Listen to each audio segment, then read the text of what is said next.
Africa must be free. Africa must unite. Our staff here at Berne TV has just been informed of a very important message being delivered at this moment by Ibrahim Traore in Africa. We interrupt our regularly scheduled program to bring you this delivery live now. I'm recording every lie. I'm archiving every distortion. I am Ibrahim Traore, and today I'm pulling off your masks. Yes, you heard correctly.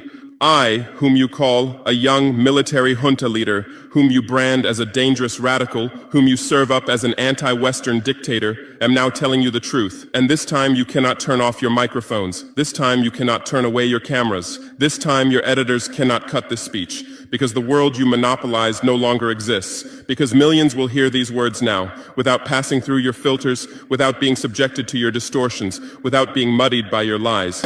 I am 34 years old. Every day of my life, I grew up with your lies. As a child, I would watch Africa on television.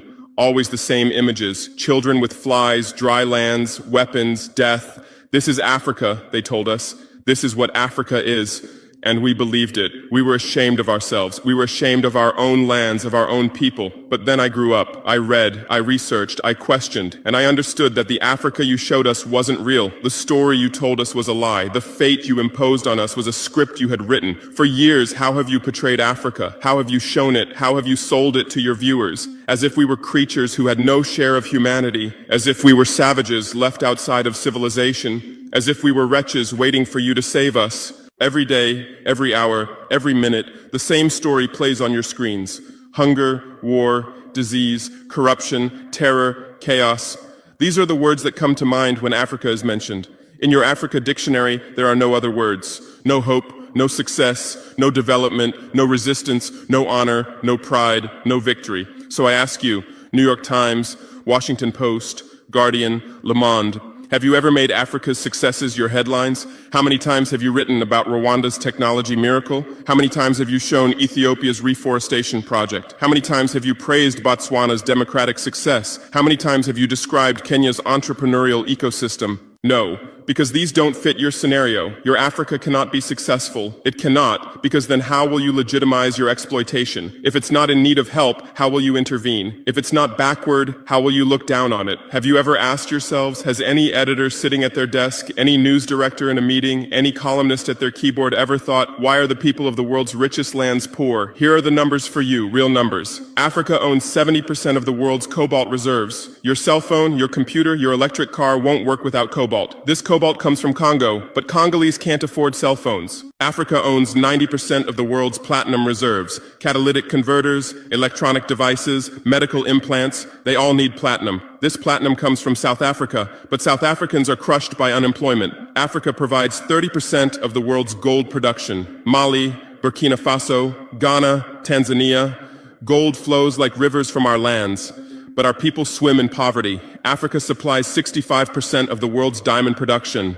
Botswana, Angola, Congo, Sierra Leone, billions of dollars worth of diamonds are extracted, but our miners live on $1 a day. Africa owns 35% of the world's uranium reserves. Niger, Namibia, South Africa. Nuclear plants run on our uranium. Paris lights burn with our uranium. But our villages have no electricity. And you still ask, why is Africa poor? No, the right question is, how was Africa kept poor while being so rich? Here's your answer. Colonialism didn't end. It changed shape. You used to come and occupy our lands. Now you come and establish companies. You used to take by force. Now you make agreements. You used to rule with the whip. Now you rule with credit. Let me give you concrete examples. With numbers, names, dates, but you'll never write about these. Glencore, Swiss-based mining giant, extracting cobalt in Congo.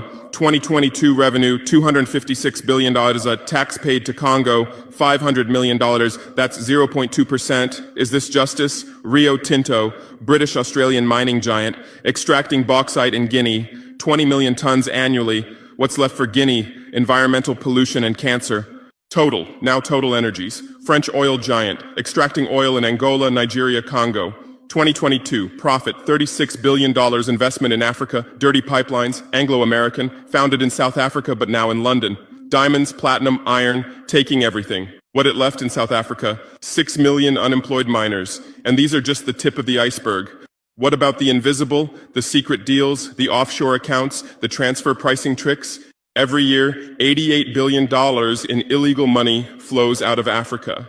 Who writes about this? Every year, $45 billion in aid comes to Africa. Everyone writes about this, but no one says Africa is not the continent receiving aid, it's the continent giving aid.